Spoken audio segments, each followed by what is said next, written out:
I got into what I would call enlightenment porn. I watched this new interview with Naval Ravikant 3 times, where he shares so much truth on what I think is the most important thing in life. To save you time, I've cut out 27 clips where Naval talks about enlightenment, ego death, Eastern philosophy, and at the end he also shares 8 people and 6 books to get a deeper understanding for yourself. I'm Jordan, I've made over $5 million, hired 50 people, but those things don't really matter, do they? So let's start with the question. What the heck is enlightenment? A Buddha, not the Buddha, but a Buddha, any enlightened person, they don't have any sense of persistent separate self. And so they're always answering at the universal level. And in that sense, they're freed of contradictions. And I think the reason we admire those people is because we ourselves want to be freed of this internal contradiction. Buddha means enlightened one. And according to Naval, an enlightened person has no persistent sense of separate self. So an enlightened person does not think about themselves, let alone compare him or herself, which is why I found this clip funny. I definitely think that Naval Ravikant is already on that ladder as compared to other human beings. I have no idea where I'm on that ladder. You don't think you're slightly more evolved? No, it's a loaded question. First of all, I don't think of myself.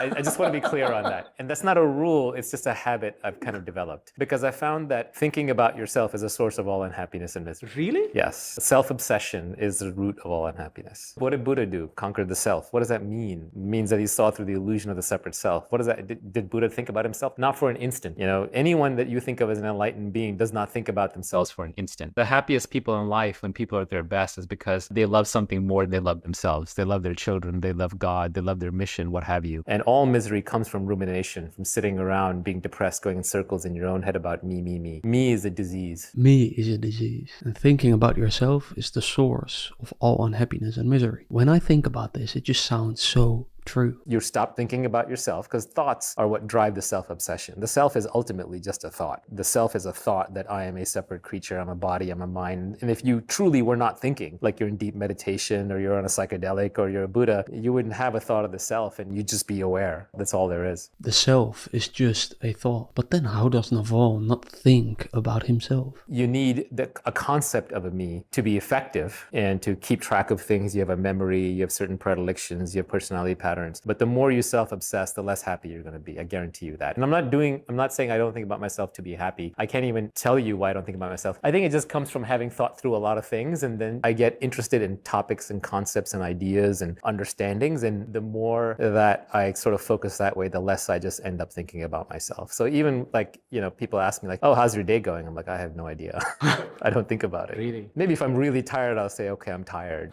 You know, if something really bad happened, like, oh, it wasn't a great day. But most of the time, I couldn't even tell you my own state of mind because I'm not interested in it. I don't think it's interesting. That brings me to perhaps the elephant in the room. How do you actually become enlightened? I think we all want to know the truth. And there's little truths and there's big truths and there's bigger truths. And this is probably the biggest truth, right? And I did cheat. I skipped to the end. I looked at the answer. Might have been a mistake, to be honest, because the point is not to earn a PhD in enlightenment. It's to actually be enlightened, right? And so I don't know exactly how you get there. There doesn't seem to be a copyable path, but I'm still fascinated with it. My mind is still circling the drain on it. There doesn't seem to be a copyable path to enlightenment. Well, here's what he means with that. There are as many paths as there are people. And because you create an individual story, right? There's kind of an awareness or a consciousness. Everything that you experience is in this awareness. It arises in the awareness. It's probably made of awareness. It's known by awareness. So what else is there? Everything is intermediated through your awareness. And then on top of that, you layer your identity and your body and your problems and your issues and your achievements and your desires. And then eventually you unlayer all of that and you lose that and you go back to this undifferentiated awareness, which has kind of always been around. It's a hypothesis. I don't know if it's true. A lot of people say it, you know. There are as many paths as there are people. So Naval, is Hinduism not a path? Hinduism gets closer than anybody else, but any ism isn't going to quite get you there because it's an individual thing. It's an individual thing. So avoid the following trap that I've seen in a lot of people. But I am very deeply, I hate the word, but it's spiritual, right? And I would define spiritual in a negative way. It just means not mental, not physical, right? So But why do you hate the word, sir? because it's overloaded with a lot of religiosity. All of a sudden, you're supposed to be a spiritual being. You're supposed to do yoga. And you're supposed to meditate. And you're supposed to sit cross-legged. And you're supposed to, you know, then you argue about is it the Bhagavad Bhagavad Gita or the Ashtavakra Gita or all of these roads lead to the same place. And that place doesn't matter if you care about true peace. After all, play stupid games, win stupid prizes. So then, what does matter? What matters is truth, not who says what or where you lived or what book you read. What just matters is what's true. And that you can figure out for yourself. And you can figure it out just as well as me. And you probably have. Your core experience of your awareness, same as mine. Every emotion you felt, I felt. Every emotion I felt, you felt. We're human. No human experience is alien to us. So we can have all the same feelings and thoughts, just at different levels and different bases. Truth. But don't fall for this trap either. There are things that have a greater truth composition than others. You just have to get away from this binary thinking of true and false. So there are things that are more true and there are things that are less true. Truth density. Some things are more true than others. In my weekly email, I write about the things that I think are closer to truth. So if you care about truth, then you can read my 2-minute letters that you automatically receive if you access my free Google Sheet with 80 plus free tools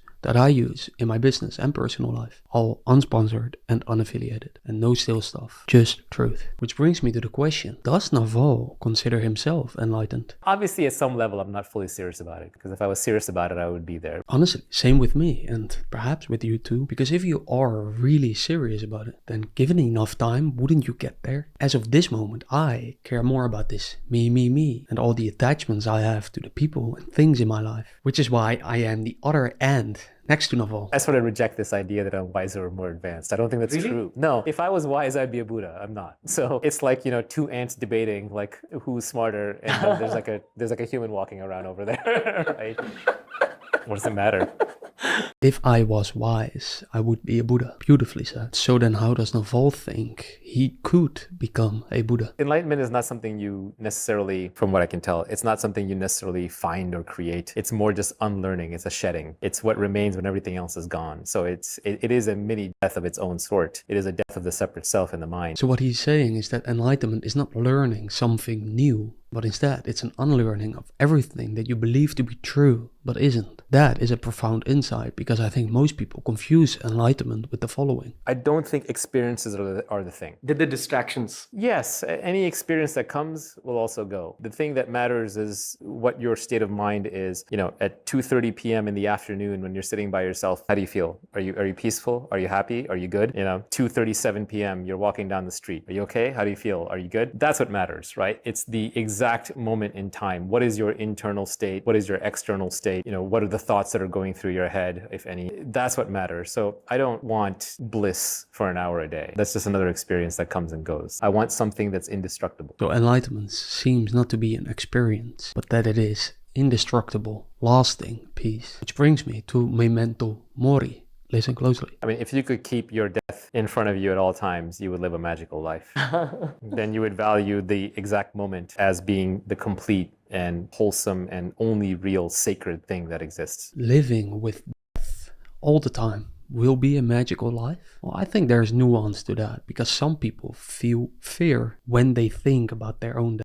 Additionally, I'm also not sure to what extent a Buddha would think about themselves, right? About their own death. And Naval said this too. I don't think about myself. I don't think about what's changed in my life and if my life is good or bad or if this happened or that happened. And I don't look at old photos of me, and I don't think about old trips, and I don't think about people that are gone. I don't think about the past. I just don't live in the past at all. So if you live in the present and have conquered your mind, surpassed it, or however you want to call it, then I don't think memento mori is something you would be doing. Anyways, here's a very practical insight into the pathless way to stop this self-obsession. The reason I don't self-obsess anymore, or never even got that into it, is because I just found it both a waste of time as well as it was just destroying my happiness. Happiness is a big word, so more peace. It was intruding on my peace. So when I thought about this, I came to the following conclusion. The more you realize for yourself that self-obsession has been removing your peace, then the less you will self-obsess without any effort. And this brings me to a profound insight that I got after hearing the following. Once they've seen through the illusion of the separate self, they're no longer self-obsessed, and therefore their love that was earlier turned inwards and became ego, love for the self, went outward, and it still flows. The feeling of being in love with people or things is greater than the feeling of being loved, because you can be in love all the time. Wow. But then does this mean that you have to love everything and everyone to be enlightened? People will sometimes say, well, that's not a Buddha because that person's not loving enough. Well, that's not necessarily true. Love is not a requirement for being a Buddha, but it is an output, because a Buddha is a person who has seen through the illusion of the separate self. Seeing through the illusion of a separate self. I still honestly have a hard time seeing this, probably like many. And if you have the same, even though there doesn't seem to be a path, where could you perhaps find answers? Or maybe, to be more precise with my words, higher density truths? I think anyone who is highly truth-seeking will eventually find their way to Eastern philosophy. Eastern philosophy. This brings us to Naval's books you may read. Disclaimer though, if the trap of life is to keep seeking, then reading more books will keep you trapped. Think about it. Anyways, here's Naval. And I do read a lot of old Indian texts. Oh, really? Yeah. Well, I'm a fan of, obviously everyone says Bhagavad Gita, but I like the Ashtavakra Gita, if you've read that one. Didn't expect you to say that. No, Ashtavakra Gita is amazing. Vasistha's Yoga, which has a lot of the enlightenment stories. Herman Hesse wrote that book Siddhartha, which is kind of a fictionalized Buddha story. But, I've read, Raja Yoga and Autobiography of Yogi and all that stuff. Osho, Krishnamurti, blah, blah, blah. De Mello. Well, here are the 6 books that he mentioned. And here are the 3 people that he mentioned. But there's one more book that honestly I never heard before. Does the Mahabharata have any influence on your mind? I don't remember it too well. I think, now this is where I'm going to just offend a lot of people, but I think that's mostly historical thing. And obviously everything, old Indian mythology has a lot of spirituality weaved into it, but no, it's not one that I've spent much time on. Okay. It's more the philosophies like the Ashtavakra Gita and all that. Yeah, I love the Ashtavakra Gita. It's incredible. The Song of Self-Realization. Talking about self-realization, here are 5 other people that Naval found inspirational. Like right now I'm on YouTube and I'm watching old Krishnamurti talks, or I'm watching Papaji, Muji, Rupert Spira, Ascendor, random YouTube videos. The guy has like 10 followers, but he's enlightened. The YouTube algorithm is really good. It finds enlightened people if you just click around far enough. Well, here are the 5 people that he just mentioned. Just don't fall for the following trap if you really care about being enlightened. All that stuff is inspirational, and